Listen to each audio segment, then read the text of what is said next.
Hello everyone, I'm Jawan Strader. Watch NBC6 on our app, Roku, Apple TV, and YouTube. And here are the 6 things to know.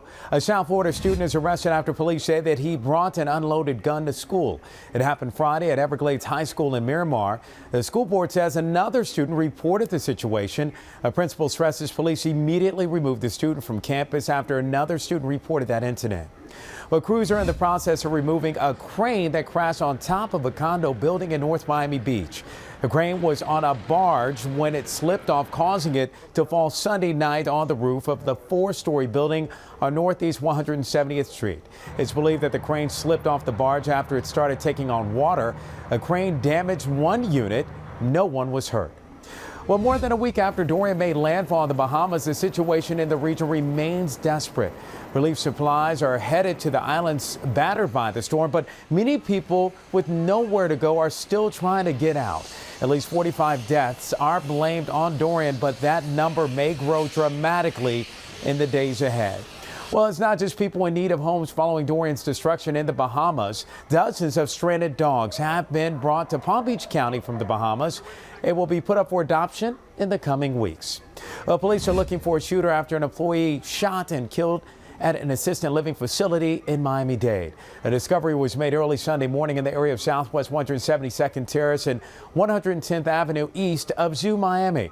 The victim was shot multiple times. None of the residents inside were hurt. Well, a Miami woman is accused of pepper spraying and robbing a tourist after he brought her to his hotel room from a club. A victim says that he met 22-year-old Alicia de Lasinos at a club at Club Space. The Lasinos arrest report says that when they walked into the Fountain Blue hotel room, the suspect grabbed $500 in cash on the nightstand and tried to leave. Well, when the man tried to stop her, she pepper sprayed him and took off.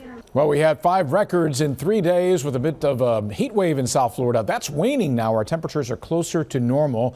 Another sunny day ahead for Tuesday, and then better rain chances later this week here in South Florida. There is a lot of dry air. Look, in northern Florida, actually eastern Florida and the northern Bahamas. That is expected to continue with us on Tuesday. And then we'll be watching a bit of moisture here with a trough of low pressure that's across the waters north of the Antilles. Should bring us a better chance of rain later this week, but hardly anything there. Hurricane Center saying there's a 0 to 20% chance that becomes something that has a chance of developing later this week, but we're not too terribly concerned right now. You can see the forecast for Tuesday looking good. Lots of sun, a few scattered clouds, raindrops few and far between. Looking mainly dry on your Tuesday here in South Florida. And again, temperatures seasonable with a high temperature on near 91 degrees.